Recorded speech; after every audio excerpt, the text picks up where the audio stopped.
qu'est-ce que la souveraineté? La souveraineté est la caractéristique de celui qui n'a pas de maître.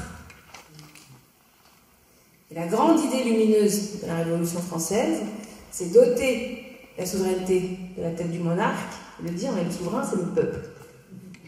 Merci, merci, mesdames et messieurs, merci de votre invitation à venir ce soir à Villeneuve-de-Berg pour évoquer ensemble ce qui me semble être la tâche prioritaire de l'heure. En fait, la vie d'un pays est faite de grands moments historiques, des fois des moments de bascule, et je crois que nous en vivons un.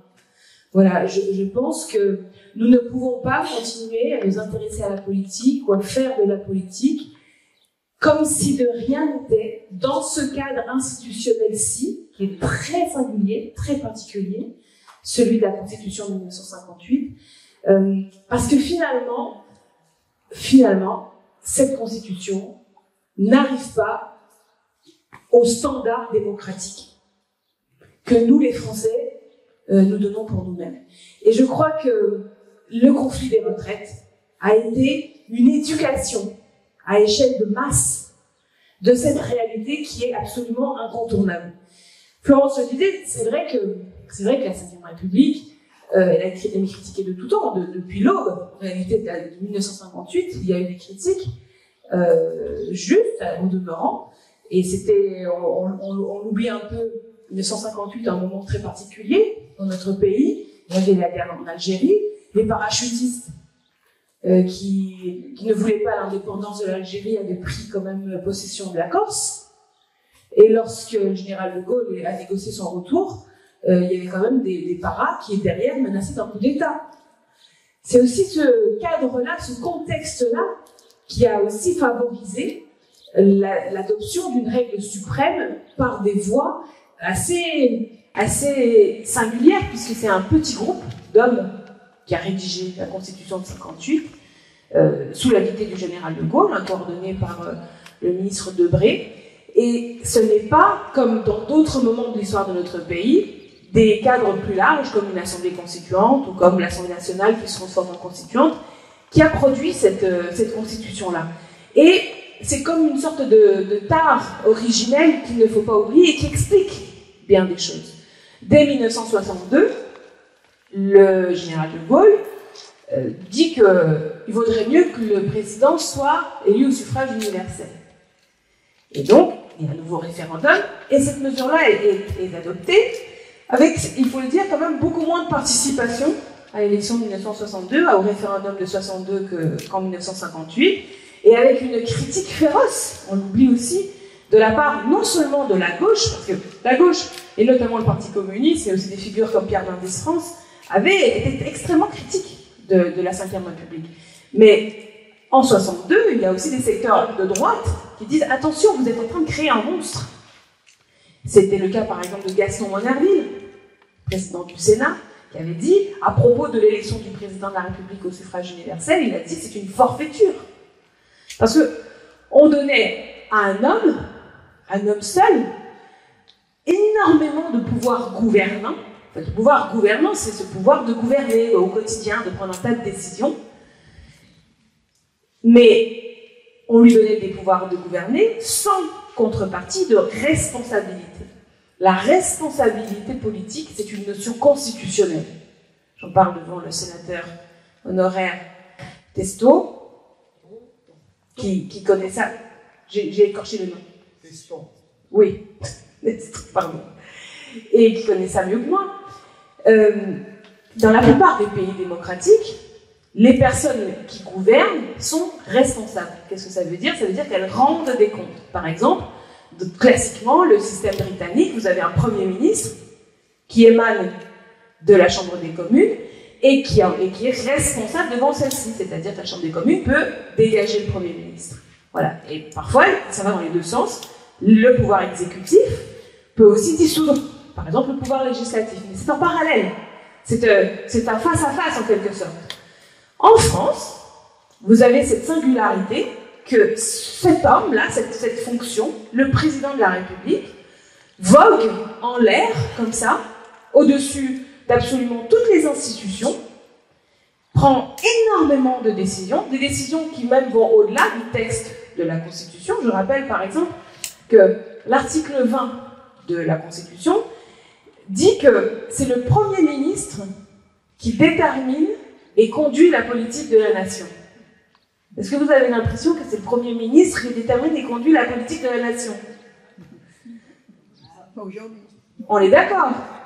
Le Premier ministre aujourd'hui, c'est limite c'est un passant dans la rue. C'est totalement le fait du prince qui est à Matignon. Bon, on peut remonter. Je prends parfois l'exemple du président Hollande parce que pour bien montrer qu'il ne s'agit pas seulement d'un problème du macronisme. Le président Hollande, il choisit Manuel Valls. Manuel Valls, c'est qui? C'est celui qui a fait 5% dans un primaire interne. Quelle légitimité y avait-il à ce que cette personne-là soit Premier ministre? Pourquoi est-ce que dans la campagne électorale de François Hollande, on ne disait pas qui allait être Premier ministre? Si c'était important, si c'est la personne qui détermine et conduit la politique de la nation, ben alors il faut le dire au moment des élections. On ne sait pas, on découvre. On découvre après l'élection. Monsieur Macron, il a choisi Édouard Philippe. Édouard Philippe n'avait même pas fait campagne pour Macron. On l'oublie parce qu'on se dit, évidemment, maintenant, ils sont très associés, ces deux figures-là. Mais Édouard Philippe était maire du Havre. Il n'a pas dit qu'il voterait Macron. Il n'a pas fait campagne pour Macron. Et Macron l'a pris, ah bah tiens, voilà, t'es Premier ministre. Et je ne parle pas de Castex et Borne. Donc, ils sont en fait des sortes de supplétifs, des sortes de collaborateurs du président. Le président concentrant énormément de pouvoir et étant irresponsable. Donc, le conflit des retraites, il est très pédagogique par rapport à ça. Parce que le conflit des retraites, il s'est articulé, en fait, autour de deux camps. Il y avait un camp où il y avait tous les Français, essentiellement, puisque 93% des actifs étaient contre la retraite à 64 ans. 70, 75, 80% des Français contre la retraite à 64 ans. Et de l'autre côté, un homme seul, le président de la République. Et alors, ce président de la République, il nous disait quoi? Il nous dit, mais vous m'avez élu, c'est vous qui m'avez mis là, puisque je suis élu au suffrage universel. Donc il ne peut pas y avoir de conflit entre nous, vu que je suis l'expression de votre volonté. Et donc, on s'est trouvé dans une situation qui est exactement le problème de cette Constitution, c'est que lorsque ce type de conflit politique survient, il n'y a pas de modalité de l'arbitrer pacifiquement. C'est même l'inverse. Notre Constitution nie la possibilité même d'un conflit entre le peuple et le président, vu que c'est le peuple qui élit le président. Dans un mode de scrutin, évidemment, qu'on a appris à critiquer, le scrutin uninominal à deux tours, qui crée une sorte de fiction arithmétique de majorité au second tour, pour l'un des deux qui gagne, c'est pour celui qui gagne le second tour. Mais on sait tous que c'est une vision optique, c'est une déformation optique. La vraie légitimité de la personne qui gagne le second tour, si on veut vraiment réfléchir en termes de soutien au programme présenté, il faut aller chercher les chiffres du premier tour. Et c'est pas seulement pour Emmanuel Macron, hein, je dis ça. Quel que soit le résultat, et surtout aujourd'hui en France où nous avons une tripartition, on dit tripartition de la vie politique, c'est un mot un peu complexe, mais il y a l'extrême droite, il y a aujourd'hui, voilà, la NUPES, la gauche et les écologistes, et puis il y a les amis de l'oligarchie. Bon. Ça fait trois partis, donc c'est difficile d'avoir vraiment, arithmétiquement, 50% en réalité. Donc comment on fait pour valider des politiques publiques dans cette configuration? On arrive là au dur de ce moment historique. Si nous n'arrivons pas à trouver les outils institutionnels qui nous permettent, nous les Français, d'être en désaccord entre nous et d'arbitrer nos désaccords, si on n'arrive pas à trouver les mécanismes pour que les gouvernants soient l'émanation de la volonté générale et pas l'inverse, des sortes de demi-dieux qui disent quoi faire au peuple, alors il nous faudra faire face à des réalités qu'on commence déjà à voir et qui sont de l'ordre du chaos, de la violence. Si vous essayez tous les chemins pacifiques pour faire valoir la volonté du peuple, vous essayez, j'adhère au syndicat, je fais grève, je fais la manifestation. Je vais insister auprès du député du coin pour qu'il vote comme la majorité du territoire le souhaite. Il n'y a rien qui marche.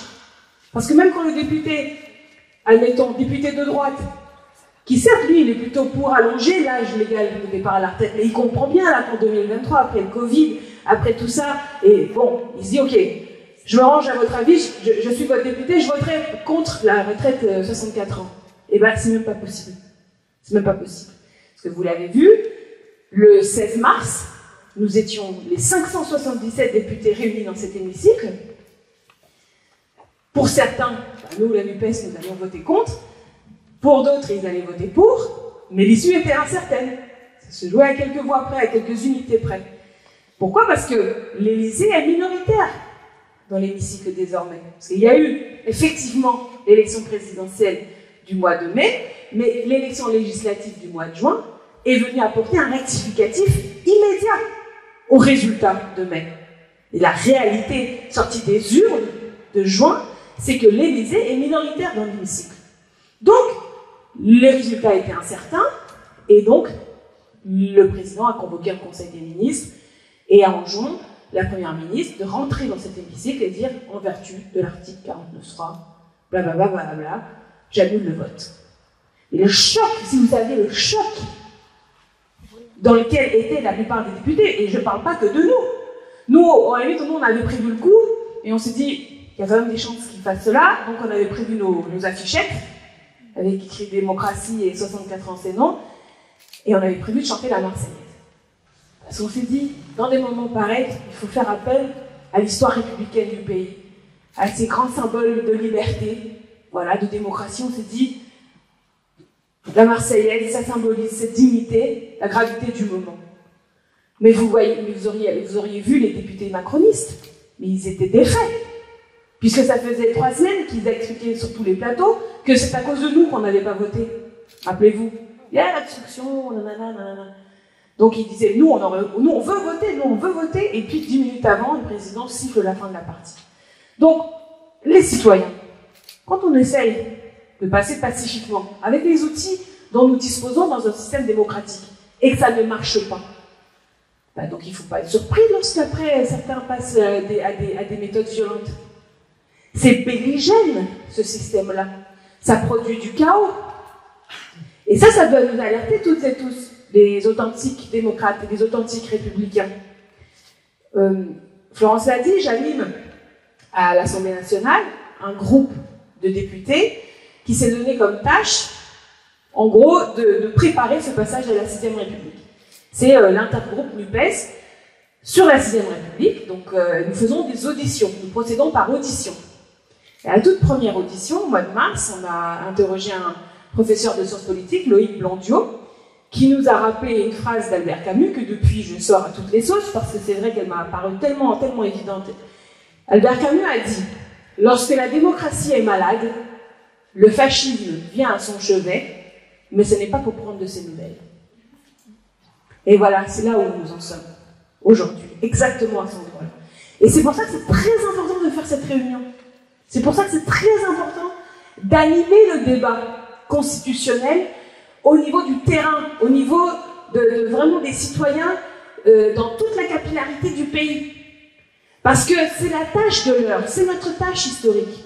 Si on ne le fait pas, l'histoire va se charger de trancher cette histoire, mais pas forcément du bon côté. Donc nous, paradoxalement, je dis paradoxalement parce que souvent on nous dépeint comme des artisans d'une sorte de violence ou d'exagération, que sais-je. Mais en réalité, si on réfléchit à la réalité du contexte, nous sommes la voie pacifique. Nous sommes les partisans et les auteurs de la modalité pacifique de règlement du conflit. Parce que si nous n'étions pas là, pour commencer d'ores et déjà, cette grande constituante, en réalité, qui est là, on le sent. Parce que vous avez bien senti que le 16 mars, c'était un électrochoc dans le pays. Tout le pays attendait ce vote sur la retraite à 64 ans. On en était à 10 journées de manifestation avec des millions de manifestants. Et puis il y avait cette sensation d'évidence. Les retraites, c'est un sujet assez consensuel, finalement, puisque tout le monde était contre la retraite à 64 ans. Alors, certains vont dire, ok, c'est peut-être pas 60, c'est 62 ou que sais-je, mais globalement, c'est très consensuel, l'attachement à la retraite par répartition. L'unité syndicale, elle était dans ce mouvement monolithique. C'était quand même, on n'avait pas vu ça depuis longtemps, donc il y avait une sensation d'évidence, de force. Et puis, ça renvoie à des choses qu'on a appris enfant, sur la démocratie, sur la République. Il est quand même écrit, je rappelle, dans notre Constitution, que le principe qui gouverne notre pays, c'est la République, qui veut dire le gouvernement du peuple, par le peuple, pour le peuple. On a tous appris ça. Donc quand vous avez une situation où en fait on est tous d'accord et que le 49.3 est une sorte de télécommande magique utilisée par le président qui permet d'éteindre la démocratie à sa guise, c'est choquant parce que ça nous renvoie par reflet une image de nous-mêmes, les Français, qui n'est pas celle que nous avons de nous-mêmes. Nous sommes un grand peuple de liberté. Nous sommes le peuple de 1789, de la Déclaration des droits de l'homme et du citoyen. Nous ne sommes pas une nation qui accepte la tyrannie et les despotes. C'est pas ça, l'image que nous avons de nous-mêmes. Donc aujourd'hui, vous voyez bien que ce 49.3, par exemple, il est rentré dans les conversations, il est rentré dans les locutions familières. Si vous avez un groupe d'amis et que vous avez choisi une destination de week-end et qu'il y en a un qui choisit pour tout le monde, et ben vous allez lui dire, tu m'as fait un 49.3. Si votre gendre impose le prénom de naissance de votre petite fille, et ben sa femme va lui dire, tu m'as fait un 49.3. Ça y est. Donc, on voit bien qu'on n'est pas en train de parler théorie, là. C'est pas une discussion de colloque entre sachants, entre constitutionnalistes. Maintenant, tout le monde peut vous parler du 49.3. Les petits, les moyens, les grands, tout le monde. Et pas seulement 49.3, il y en a d'autres des articles. Je suis sûre que vous les connaissez. 40, 47.1, 44.3. Voilà, vous voyez. Ça y est, en fait, on y est. Derrière chaque Français, maintenant, il y a un constitutionnaliste. Donc, ça veut dire que ça veut dire. Ça veut dire qu'il faut se mettre au travail, en fait. Ça veut dire qu'il faut se mettre au travail, pas un jour, maintenant. Et ça veut dire que c'est la priorité. Pourquoi? Parce que ce qu'on a tous compris, ce que tous les Français ont compris maintenant, c'est que l'antisocial naît dans l'antidémocratique. De même que l'anti-environnemental naît dans l'antidémocratique. Je prends l'exemple, par exemple, de la discussion budgétaire à l'automne. À l'automne, on a parlé du budget de la nation, et puisque l'Élysée est minoritaire à l'Élysée, de temps en temps, la majorité adopte des articles ou des amendements avec lesquels l'exécutif n'est pas d'accord. C'est la vie, c'est arithmétique, c'est la règle du jeu. Donc, par exemple, nous avons voté 12 milliards d'euros pour la rénovation thermique des bâtiments, pour vraiment abolir toutes les passoires thermiques dans ce pays. C'est une somme gigantesque, considérable.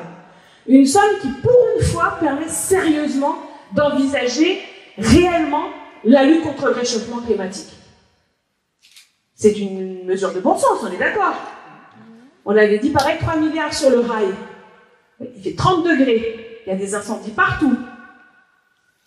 3 milliards sur le rail, c'est une bonne idée, ça va dans le bon sens. Qu'est-ce qu'ils ont fait, l'exécutif, sur cette discussion budgétaire?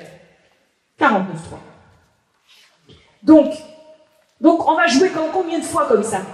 Combien de fois on va aller aux élections et on va dire, ben voilà, nous on est pour des milliards pour la rénovation thermique. On est pour des taxes sur les superdividendes. Et après, on va arriver dans un système institutionnel où il existe à l'Élysée des télécommandes magiques pour arrêter la démocratie. Donc, il faut quand même qu'on remette les choses à l'endroit. Aller aux élections, c'est nécessaire et c'est important. Avoir un programme précis, audacieux, à la hauteur en matière environnementale et en matière sociale, on sait faire. On sait parler de partage des richesses. Il faut qu'on parle maintenant de partage du pouvoir. Voilà. la chose dont il faut qu'on parle pour la solutionner enfin. Ça n'est pas possible d'accepter cette concentration du pouvoir à l'Élysée. La discussion est mûre, et on va en reparler tout ce soir. On va s'organiser en ruche, d'après ce que m'ont expliqué les organisatrices, pour se poser ensemble toutes ces questions-là. Parce que tout le monde est légitime. C'est pas vrai que pour avoir une opinion sur ce que nous voulons comme cadre de règles suprêmes, il faut avoir fait un tas d'études, ou d'avoir déjà lu plein de bouquins. C'est pas vrai. Vous avez des principes, vous avez des valeurs, vous avez réfléchi, vous avez une éducation. Dans la France de 2023, il y a, je sais pas moi, 10 fois plus d'étudiants que dans la France de 1958. Hein. Des gens ont accès à l'information, il y a des réseaux sociaux.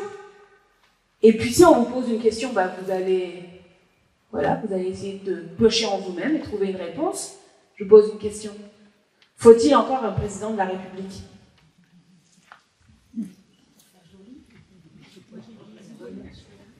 Voilà, certains vont dire oui, mais pour faire joli, ou les chrysanthèmes, comme on dit, inaugurer les chrysanthèmes. Mais vous voyez bien que cette discussion elle est importante. Il n'y a pas forcément de bonne ou de mauvaise réponse d'ailleurs. Moi j'ai tendance à dire qu'il n'en faut plus du tout. Mais c'est pas ça qui compte, c'est pas spécialement ce que moi je pense sur le sujet. Ce qui compte, c'est cette conversation qu'il faut qu'elle ait lieu dans le pays. Il faut que chacune et chacun se sente dépositaire de cette responsabilité qui est d'édifier ensemble cette 6e République.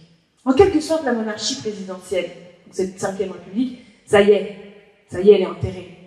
Dans le sens où elle est délégitimée aux yeux du très grand nombre. Et je pense que vous serez d'accord avec moi pour dire qu'une constitution, pour qu'elle marche, il faut qu'elle jouisse d'un consentement large. En gros, la constitution, c'est, pour ceux qui connaissent Harry Potter, c'est comme Voldemort. C'est-à-dire, c'est la règle dont on ne parle pas trop. Parce qu'elle doit permettre la conflictualité à l'échelon inférieur, à l'échelon législatif. Si les règles de la Constitution tombent dans la zone de conflit politique, là, on est dans des zones troubles, là. On commence à être un peu déséquilibré, on ne sait plus à quel sens vouer. Et donc, on en est là. Ça veut dire que, en gros, cette monarchie présidentielle, son sort, je pense, il est fait. Mais qu'est-ce qui va naître de cette sorte d'effondrement, de l'adhésion, du consentement des Français à leur propre constitution? Eh bien, ça ne tient qu'à nous de l'organiser, de commencer à l'édifier. Voilà, donc, je vous remercie de m'avoir écouté pour cette première phase. On va passer à la phase de travail en ruche. Je crois que chacune et chacun doit désigner en son sein quelqu'un pour... c'est toi qui l'as expliqué peut-être, non?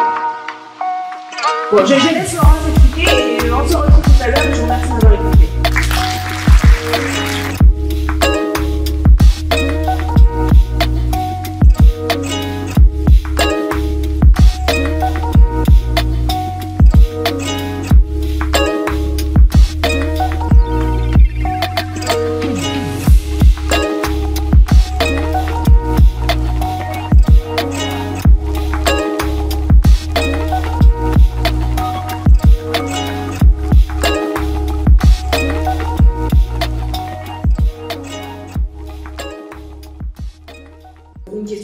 Qui me paraît assez transversale dans vos interventions, c'est la préoccupation de l'abstention. Le corps électoral, c'est ce qui est censé nous rendre ou exprimer le fait que nous sommes souverains. Qu'est-ce que la souveraineté?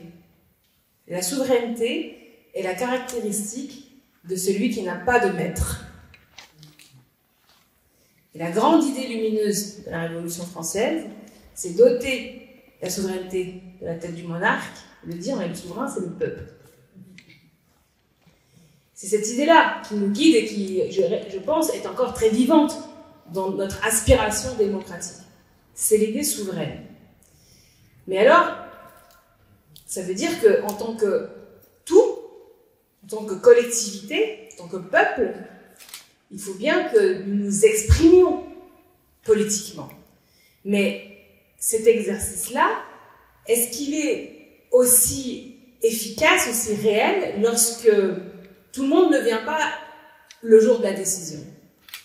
Il y a en France 50 millions de personnes, aujourd'hui, dans le cadre légal actuel, nous sommes 50 millions à avoir l'âge et le droit de voter. Il y en a 2,5 millions qui ne sont pas inscrites, déjà. 47,5 millions sont inscrites sur les listes électorales. Et, pour prendre par exemple les chiffres de la dernière présidentielle, il y a 13 millions de personnes au second tour de la présidentielle de 2022 qui s'abstiennent ou votent blanc ou nul. Ça, c'est l'élection dans laquelle il y a le plus de monde. Parce que ce qu'on a dit tout à l'heure, ce que vous avez répété dans vos ruches, selon lequel le pouvoir était fortement concentré à l'Élysée, tous les Français en ont la prescience. Donc, si on nous dit, c'est une monarchie, mais tu as quand même le droit de donner ton avis sur qui va être le monarque, t'y vas. Parce que tu te dis, il va y avoir des conséquences sur l'identité du monarque. Ça ne veut pas pour autant dire qu'on accepte le principe de la monarchie, mais ça veut dire qu'on a compris que c'était là qu'était le pouvoir. Donc, on est nombreux à y aller. Mais quand même, il y en a quand même plus de 15 millions qui ne vont pas, même à une présidentielle. Et là, je parle de ceux qui sont en âge de voter, c'est-à-dire, je ne parle pas des gens qui ont 16 ans, 17 ans, et dont on peut se poser la question de savoir s'il faudrait qu'ils votent ou pas, je reviendrai dessus. Il y a la question des étrangers aussi, des étrangers européens, des étrangers extra-européens, etc. Eux, ils ne sont pas dans les 50 millions. Donc, 15 millions à la présidentielle qui ne viennent pas voter. Et alors, les autres élections, municipales, régionales, départementales, européennes, c'est encore beaucoup moins. Donc, c'est intéressant que vous ayez posé la question, toutes ces questions, par exemple, autour du vote obligatoire. Ou, sur autre angle, comment répondre au dégoût.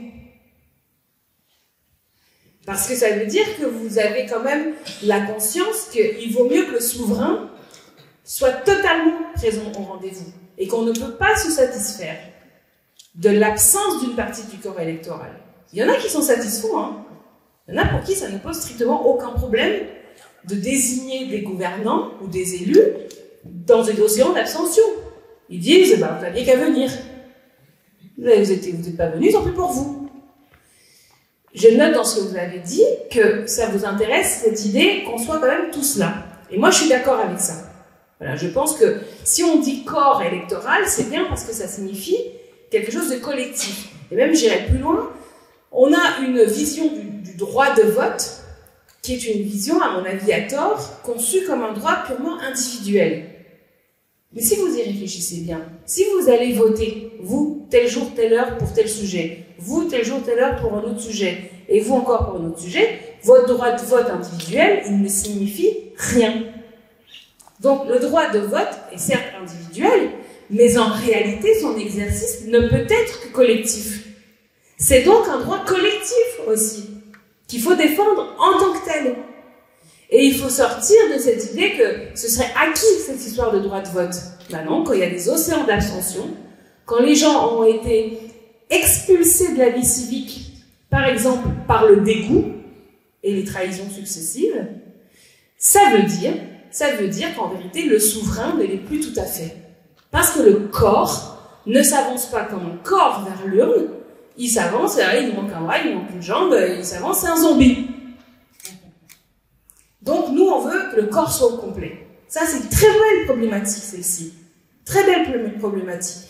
Donc, par exemple, pour répondre au dégoût, vous l'avez dit, droit de révoquer les élus en cours de mandat. C'est très intéressant, ça existe dans plein de pays. C'est pas spécialement révolutionnaire, c'est pas forcément déséquilibrant, parce qu'en réalité, vous le voyez quand vous faites les porte-à-porte pour les campagnes électorales. Vous arrivez avec votre programme, vous dites, ah, nous, l'avenir en commun, par exemple, ou là, au programme de la NUPES pour les législatives, regardez comment c'est génial, en matière de redistribution des richesses, en matière environnementale, etc. Et puis, il y en a plein, ils vont dire, bah, c'est super, oui, très bien, je vais voter pour vous. D'autres vont dire pas du tout, parce que, en fait, vous parlez pas assez d'immigration ou d'islam, donc moi, c'est ça qui m'intéresse. D'autres vont dire, mais non, mais moi, je pense que les riches ont le droit d'être ultra riches, on va arrêter de les emmerder. Bon, et puis il y en a qui vont dire, je suis 100% d'accord avec vous, mais en fait, je pense que vous allez nous trahir, et je pense que vous n'y arriverez pas, vous ne le ferez pas. Alors, du coup, c'est quoi la réponse à ça? Ça va pas être, mais si, on va le faire. Ayez confiance en moi. Alors, moi, quand un homme politique, un candidat me dit ayez confiance, j'ai plutôt envie de partir en courant dans l'autre sens. Hein. Donc, le droit de révoquer les élus, c'est intéressant parce que ça montre que, au lieu de solliciter la confiance, en fait, on dit à l'électeur, ayez confiance en vous-même, puisque c'est vous-même qui allez pouvoir, le cas échéant, contrôler ou révoquer un élu. Pas à tout bout de champ, pas le lendemain d'élection, c'est pas un outil pour les mauvais perdants, cette affaire-là. Hein? Faut quand même que ce soit à peu près organisé. Peut-être que ça devrait être impossible la première année, par exemple. Peut-être que la dernière année d'un mandat, c'est pas possible non plus, puisque de toute façon, il y a une élection dans un an, bah, tu patientes un petit peu. Peut-être qu'on peut l'activer avec 5 ou 10% des électeurs, mais pour vraiment que ce soit pour révoquer, il faut que vraiment au minimum 50%. Vous voyez, tout ça, c'est de l'intendance. Mais sur le principe, le fait de dire que les élus doivent être révocables, je pense que ça fait monter en qualité tout le monde. Ça fait monter en qualité les députés, enfin pas que les députés d'ailleurs, tous les élus, qui s'ils se savaient révocables, bah, peut-être qu'ils se comporteraient un peu différemment. Et ça fait aussi monter en grade, je pense, les citoyens eux-mêmes, parce que on se dit, mais attends, là, lui, là, il va vraiment appliquer son programme, du coup, vu qu'il est révocable. Donc peut-être que je vais aller à la réunion où ça discute du programme. Donc tout le monde monte en grade, en vérité, dans ce système-là. En tout cas, c'est un pari qui est un pari intéressant. Alors, vote obligatoire. Pareil, pourquoi pas? C'est intéressant le vote obligatoire. Pourquoi? Parce que ça montre la même attention à ceux qui ne sont pas là. C'est un défaut de rester dans un entre-soi. Et c'est un défaut qui est aggravé aujourd'hui dans certaines élites économiques du pays, qui même sont devenues, j'ose le terme, peuplophobe. C'est-à-dire qu'ils théorisent qu'il ne faut surtout pas la participation des citoyens. Et on peut dater le moment où la peuplоphobie est devenue très à la mode chez les élites, c'est le référendum de 2005 sur le traité constitutionnel européen, où ils ont commencé à se dire, mais qui a eu cette idée saugrenue de demander leur avis aux gens? Et à partir de là, ils ont commencé à détricoter une base de principiels qui étaient démocrates pour finalement théoriser que bah non, ceux qui ne savent pas, il ne faut pas leur demander leur avis, en fait, tout simplement. Tous ces gens-là. Donc, nous, c'est tout l'inverse. Nous, on fait le pari de l'intelligence collective, et de toute façon, par principe, on est pour la souveraineté du peuple, donc on n'est pas d'accord avec l'idée que certains soient exclus. Alors, vote obligatoire, et de ce point de vue, ça a l'apparence quand même de l'efficacité. Parce qu'on se dit, qui s'abstient? Regardez les niveaux de salaire, les conditions de vie, les niveaux de diplôme. C'est quand même sociologiquement marqué, l'abstention. Donc, c'est le peuple populaire le plus concerné par cette exclusion du système civique. Alors, soit on se dit, ben, on s'en fiche, de toute façon, au contraire, vaut mieux qu'ils ne viennent pas, parce que s'ils viennent à la conversation, eh ben, ils vont peut-être, par exemple, mettre des impôts pour les ultra-riches, donc peut-être qu'il vaut quand même pas mieux qu'ils soient à la conversation, ou alors on se dit à l'inverse, il faut qu'ils soient là. Et alors on se dit, mais alors pour ça, du coup, il faudrait que l'éducation nationale soit de meilleure qualité, donc il faut la défendre davantage, pas seulement sur les questions civiques, hein, sur les questions sur toute la culture générale, les médias, il faudrait qu'ils soient un peu plus de qualité aussi, plus libres, plus indépendants, pour que le citoyen puisse se forger une opinion politique. Mais alors du coup, on se dit, mais alors, est-ce qu'il faut attendre qu'on reconstruise l'école qui est massacrée depuis 15 ans par les politiques libérales, enfin 15-20 ans?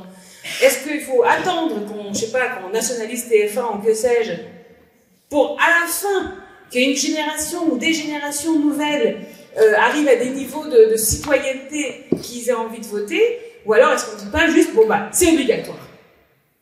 Bon, moi j'ai tendance à dire, bah, disons que c'est obligatoire, puis on verra bien. Alors, ce qui est intéressant, c'est de dire du coup, mais à l'objection qu'on nous dirait, mais vous nous obligez d'aller voter pour ceux-là, là. Si on n'y va pas, c'est parce qu'on ne les veut pas, ceux-là, donc ne forcez pas à les voter. C'est liberticide. Et ben dans ce cas, ok, je comprends l'argument, mais alors, faisons en sorte que le vote blanc est nul, compte, Et si effectivement les votes blancs et nuls sont au-delà d'un certain niveau, ben, les gens ne sont pas élus. Donc en fait, tu es obligé d'aller à l'urne, en fait. Tu n'es pas obligé de voter dans le sens où tu n'es pas obligé de choisir entre l'un et l'un. Puisqu'on peut voter blanc ou voter nul, ou ne se prononce pas, quelqu'un proposait. C'est l'idée, c'est-à-dire, en fait, la seule chose qui est obligatoire, au fond, c'est de venir dans le bureau de vote. C'est pas forcément déléguer son pouvoir à quelqu'un, c'est de venir à ce jour-là. Est-ce après, est-ce qu'il faut une sanction? Est-ce qu'il ne faut pas de sanction? Est-ce qu'il faut que ce soit une sanction pécuniaire ou une sanction plus d'ordre symbolique? Ces choses-là sont ouvertes. Mais moi, je suis partisane de toutes ces choses-là. Parce que je pense que le pire de tout, c'est de se satisfaire de l'abstention de masse et de la mise à l'écart du peuple par le dégoût, par l'affaiblissement des médias, par l'abrutissement aussi, hein, qui est une réalité. Ça, c'est très intéressant, je trouve, dans ce que vous avez dit, et ça fait partie des grandes avancées qu'on pourrait avoir dans cette 6e République. Ce souci de la présence de toutes et tous, ce souci qu'on soit tous là, ça pourrait vraiment être quelque chose qui marque le profil de cette 6e République. Parmi celles et ceux à qui on pourrait élargir, du coup, le droit de voter, il y a la question des jeunes. Parce que ça, personne ne l'a dit ce soir, mais on me dit parfois, il y a un problème parce que dans le corps électoral, les personnes âgées sont très participantes, elles vont tout le temps voter à chaque élection, alors que dans la jeunesse, bien qu'il y ait désormais depuis, je sais pas, au moins 10 ans, l'inscription automatique des jeunes qui ont fait leur journée citoyenne, malgré tout, il y a beaucoup d'abstention dans la jeunesse. Et ça, c'est un sujet qui est un sujet intéressant, parce qu'aujourd'hui, vous avez un système où, à 16 ans, vous devez vous recenser dans votre mairie. Donc, à 16 ans, dans la mairie où vous habitez ou habitent vos parents, vous vous recensez. Et avant 18 ans, si vous avez fait vos journées citoyennes, l'armée prévient la mairie où vous étiez recensé que, ah oui, bah, cette personne a bien fait ses journées citoyennes, donc vous pouvez l'inscrire. Sauf qu'en réalité, ce machin marche qu'à moitié. Parce qu'il y a beaucoup de déménagements, en fait, entre 16 ans et 18 ans, les gens s'en vont. Et après, du coup, bah, les cartes électorales sont envoyées dans des adresses où les jeunes n'y sont pas. Donc, il y a beaucoup de pertes en ligne. Des chercheurs qui travaillent là-dessus considèrent qu'actuellement, ça pourrait être de l'ordre de plusieurs millions de jeunes qui sont mal inscrits. Donc, il faut se poser la question de savoir, mais pourquoi à ce moment-là, on inscrit les gens tellement à distance du recensement? Autant inscrire à 16 ans, directement. Et pourquoi pas voter à 16 ans? Parce que si on dit inscription à 16 ans, recensement à 16 ans, inscription à 16 ans, vote à 16 ans, bah du coup, peut-être que l'éducation nationale, elle est totalement contrainte d'assumer un rôle d'éducation civique. Parce qu'aujourd'hui, c'est très peu d'heures dans le programme, et puis limite, les profs, ils sont un peu accusés de faire de la politique. C'est-à-dire, il y a une espèce d'obligation de neutralité où on y va un peu comme ça...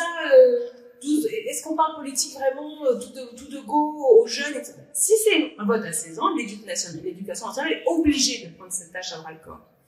Et ce que montrent les études internationales, c'est que, quand on observe les autres pays, c'est que le fait de voter, c'est pour ça que les plus anciens votent tout le temps, c'est parce que c'est l'habitude qui crée finalement la participation systématique. À un moment donné, on n'y pense plus, on y va. Parce qu'on a pris l'habitude de le faire. Cette habitude, elle se prend jeune, très jeune.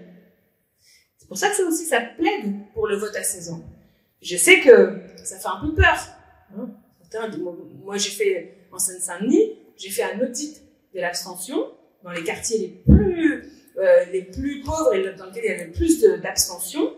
Et bah, les mamans, elles n'étaient pas super partisanes que les petits aient voté.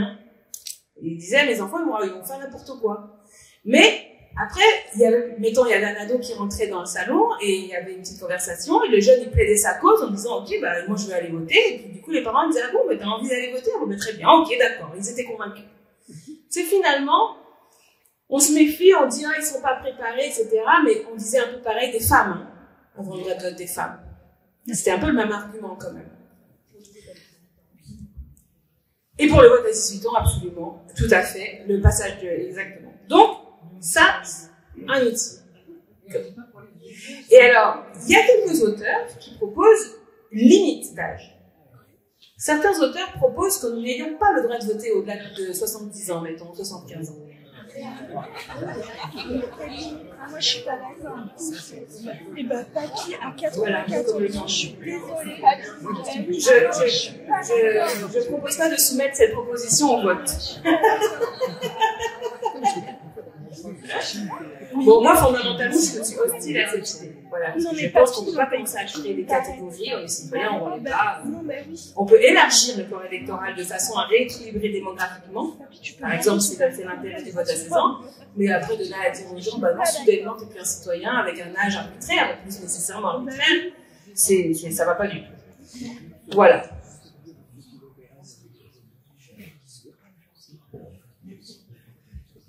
Oui, alors Florence me dit, et qu'on dit à propos aux jeunes, ils sont très influencés par les médias. Mais les grands aussi sont influencés par les médias. Hein. Sinon, on ne va pas voter que les gens qui ne sont pas influencés par les médias, il restera plus grand monde. Il restera plus grand monde. Donc après, ça renvoie à d'autres sujets qui peuvent être d'ordre institutionnel également, qui sont les grandes règles qui régissent les médias. Le CNR, qui est un texte de nature constitutionnelle, puisqu'on est au sortir de la guerre et il va alimenter la constitution de la 4e République, et il dit qu'il faut libérer les médias des forces de l'argent. Voilà, c'est un bon programme. C'est un bon programme. Des fois, il ne faut pas réinventer le fil à couper le beurre. Des fois, il faut savoir trouver dans l'histoire du pays des choses qui ont été faites, et qu'on a peut-être un peu perdu de vue, et qu'il faut remettre en les adaptant à la réalité, mais quand même, sur le principe, nous renseigne à juste titre. J'ai trouvé intéressant aussi que vous abordiez la question de la distribution du pouvoir, c'est-à-dire en gros, il y a le président, le Parlement, les citoyens, et comment finalement est-ce que l'élection elle-même, c'est-à-dire le filtrage de certains citoyens pour aller s'occuper de cette tâche spécifique de créer des normes, est-ce que c'est pas en soi générateur d'une sorte de vice? Et donc, c'est toute l'idée autour du tirage au sort. Est-ce que ce serait pas mieux, finalement, que nos normes soient examinées, délibérées et adoptées par monsieur et madame tout le monde, sans cette période de campagne, sans avoir la nécessité de se faire élire? Alors, c'est une discussion intéressante parce que le tirage au sort, il a un avantage certain par rapport à l'élection, c'est ce qu'il produit sociologiquement. C'est-à-dire, statistiquement, si vous tirez au sort 577 personnes, les métiers que vous aurez, les origines, etc., ne seront pas celles que vous avez aujourd'hui à l'Assemblée nationale. Donc, le tirage au sort, il a cet avantage-là de produire, en tout cas probablement, hein, en termes de probabilité, il y a plus de chances qu'un groupe tiré au sort soit davantage à l'image des Français. Et puis même, vous pouvez même mettre des règles, puisque par exemple, on se renseignait là avec mon équipe dans le train, les conventions citoyennes qui planchent actuellement sur certains sujets. On a eu sur le climat, sur la fin de vie. En fait, carrément, sur le panel qui est tiré au sort, ils appliquent des statistiques, c'est-à-dire ils disent qu'il faut tant de personnes des régions, rurales, urbains, femmes, hommes, par classe d'âge. Ils font vraiment une petite France tirée au sort, mais ils laissent même pas la statistique faire le travail. C'est-à-dire vraiment, concrètement, ils disent, ok, sur le panel de gens tirés au sort, on va s'assurer que le pays, comme en fait le ferait un sondeur, en quelque sorte, c'est-à-dire de reconstituer le pays. Ça, c'est intéressant parce qu'effectivement, ça répond à un souci qui est réel de défaut de représentativité par l'élection. Parce que l'élection, comme c'est les gens très volontaires, faites volontaire.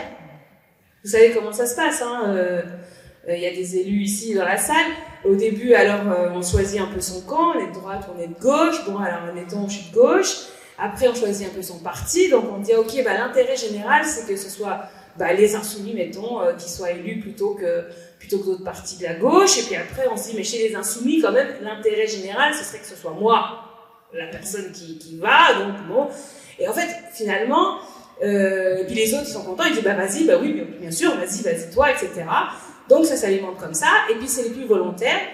Et les partisans du tirage au sort et ceux qui ont une nostalgie de la démocratie au sens littéral du terme, hein, c'est-à-dire vraiment le projet athénien, etc., ils disent, en fait, ça c'est une aristocratie. L'aristocratie, c'est le gouvernement des meilleurs. Donc si vous faites de la politique seulement avec les plus volontaires, vous répliquez des phénomènes de sélection sociale qui sont de nature aristocratique.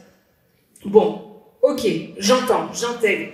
Et je me dis, c'est vrai que c'est pas inutile de trouver des échelons et des fonctions pour lesquels ça pourrait être utile d'avoir des groupes tirés au sort pour produire de la norme. Mais attention, je m'empresse de dire que le tirage au sort a aussi un grand défaut. C'est que, n'oublions pas que la 6e République, c'est la Constitution qui vient tout de suite après la 5e. On n'est pas dans un colloque en train de créer la Constitution idéalement la meilleure. Une Constitution, c'est dans un lieu donné, un territoire donné, un temps donné. Et on a dit, depuis 2 heures là qu'on est ensemble, que le grand défaut de la 5e République, c'était l'irresponsabilité du président. Et cette irresponsabilité, ça provoque une culture de l'impunité, voilà, de l'impunité qui rejaillit en cascade, etc. Sur toute la classe politique.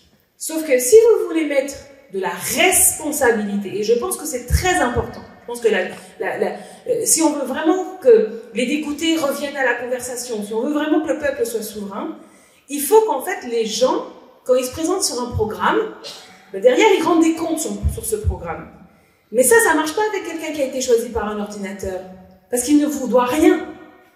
Il n'a pas été élu sur un programme. Donc si vous voulez un système de responsabilité politique pour modifier en profondeur ces mauvais esprits de la 5e République, vous ne pouvez pas passer d'un tout au tout à un système totalement tirage au sort. Parce que vous perdez totalement l'étape de la remise de la responsabilité. Donc, c'est ça les paramètres, à mon avis, sur cette conversation-là. Oui, pourquoi pas du tirage au sort à des échelons à définir pour des fonctions à définir, mais non, certaines choses doivent être faites par des gens élus sur un programme, qui rendent des comptes sur leur programme et qui sont, le cas échéant, révocables si le corps électoral qui a donné la délégation souhaite reprendre. Ça s'appelle le rappel à la Révolution française, le rappel. Donc, on souhaite rappeler la personne. Donc, en fait, on a une boîte à outils. Et on s'aperçoit qu'il y a la démocratie représentative, ça c'est une figure qu'on connaît, c'est la figure qu'on connaît le mieux. Et on sait comment l'améliorer, par exemple, en y mettant des morceaux de démocratie directe, par exemple, pour évoquer, mais aussi, par exemple, pour proposer des lois. La démocratie directe, le référendum. Hein. On n'utilise pas assez le référendum dans la vie politique française. Alors, c'est pas forcément le système suisse qu'on veut, qui, eux, font du référendum un peu à tout bout de champ, mais pourquoi pas, ça se regarde, faut réfléchir à ça. Et il y a aussi un autre type de démocratie dont on parle beaucoup, c'est la démocratie délibérative, participative. C'est un peu les conventions citoyennes, là. C'est-à-dire, c'est cette idée que il faut miser sur la délibération, sur le temps de conversation pour produire une norme. Donc ça, c'est pas exactement la même chose que la démocratie directe, où tout le monde personnellement vient concourir à la décision, mais c'est aussi un outil. Donc on s'aperçoit qu'en fait, on a plusieurs, c'est une sorte de boîte à outils. Et dans cette 6e République, on pourrait avoir ça, c'est-à-dire des choses où, en fait, on identifie les problèmes, ceux-là, pouf, on les élimine. Si vous ne voulez pas un président qui s'accapare les pouvoirs du Premier ministre, bah, peut-être que le mieux, c'est qu'il n'y ait pas de président du tout. Comme ça, au moins, les gouvernants sont vraiment responsables devant le Parlement, mais pourquoi pas devant le peuple lui-même, révocabilité. Un Parlement qui a des vrais pouvoirs d'initiative, mais aussi une initiative qui est partagée avec le corps électoral dans son ensemble, lequel corps électoral a le droit de provoquer à son initiative des référendums, ces référendums d'initiative citoyenne, des propositions de loi, voilà. Je pense que ça, c'est un peu l'idée de l'organisation. Après, il y a un tas d'autres sujets qui se posent. La question du contrôle de constitutionnalité. Faut-il, qui va contrôler la constitution? On a vu en avril à quel point notre Conseil constitutionnel est totalement défaillant par rapport à ça. Parce qu'en fait, c'est une instance politique, très proche de l'exécutif, donc qui ne vient que finalement répercuter les desiderata de l'exécutif. Mais attention, il y a aussi d'autres modèles où c'est de la juristocratie, où finalement on va tout donner à des juges qui vont déposséder la nation de sa propre capacité de s'auto-gouverner, notamment par le pouvoir législatif ou la démocratie directe. Ça fait partie des choses qu'il va falloir affiner, arbitrer. Vous avez beaucoup parlé aussi de collégialité. De la collégialité, c'est-à-dire cette idée que... Mais moi je pense que ça renvoie, ça c'est typique, une réaction au caractère monarchique de la Ve République. Puisqu'on s'aperçoit que quand une personne s'arroge tous les pouvoirs, c'est un problème, spontanément on se dit, bon bah si c'est collégial, c'est un peu différent, ça pourrait être mieux. C'est un bon réflexe, ça a dû exister, le directoire était par exemple collégial, ça a existé dans l'histoire de France, des modèles plus collégiaux. C'est intéressant. C'est intéressant. Il y a des choses peut-être qui doivent être faites par des équipes. Et même si on passait à la Sixième République, il y a aussi une question de pratique politique et de culture politique dont nous sommes nous directement responsables. Je vous prends un exemple. Là, en 2027, il va y avoir une élection présidentielle. C'est une élection dans le cadre des institutions de la Ve République. Donc nous, la NUPES, on va devoir sécréter, d'une façon ou d'une autre, une candidature pour cette élection, une candidature pour l'élection présidentielle. Mais qu'est-ce qui nous empêche d'y aller de façon chorale, en disant, écoutez, on va jouer carte sur table avec les Français, machine, machin, est candidat pour l'Élysée, mais c'est cette personne-là qui va aller à Matignon. Il y aura probablement au gouvernement pour tel ou tel portefeuille ces personnes-là, et on a un accord programmatique qui va être porté par les députés, et nos candidats législatifs, ça va être machin, machin, machin. Qu'est-ce qui nous empêche de faire ça? Qu'est-ce qui nous empêche de nous avancer de façon collégiale, chorale, plutôt que de tout être sur une personne et avec l'idée de monarque à la place du monarque?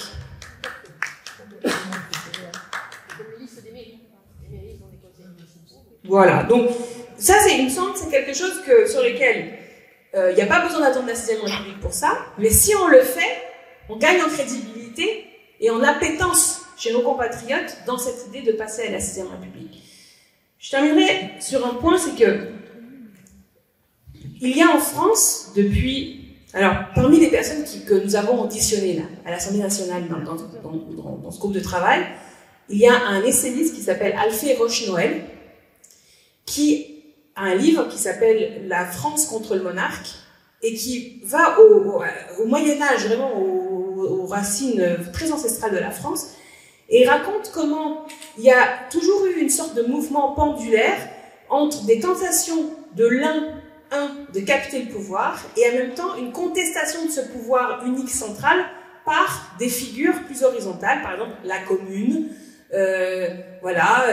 des questions économiques, etc. Donc, et c'est très intéressant, et il dit comment ça arrive à un moment donné jusqu'à la création de cette idée folle de monarchie absolue de droit divin. Il rappelle quand même qu'au Moyen-Âge, les rois étaient élus. Ils n'étaient pas élus par le peuple, ils étaient élus par les seigneurs. Mais ils étaient quand même élus, c'était pas héréditaire d'être roi, à l'époque de Charlemagne. D'accord? En fait, c'est une construction d'aller vers la monarchie absolue, Louis XIV, Louis XVI, etc. Et c'est contesté ensuite. Donc ce mouvement pendulaire est très intéressant. Et alors, une autre professeure qu'on a auditionnée cette semaine, Eugénie Mériot, nous disait qu'en réalité, l'histoire de France, on peut aussi l'analyser dans une succession de cycles où il y aurait d'abord, alors ça, elle parle depuis la Révolution française, depuis donc 1789, des moments où il y a des régimes d'assemblée, et finalement où l'exécutif, le pouvoir central se rebiffe et prend le pouvoir sur une personne, par exemple l'Empire, et puis finalement ça revient sur une troisième phase un peu plus parlementaire, c'est-à-dire qui est un équilibre entre l'Assemblée qui, elle, gouverne directement, ou l'exécutif concentré sur une personne.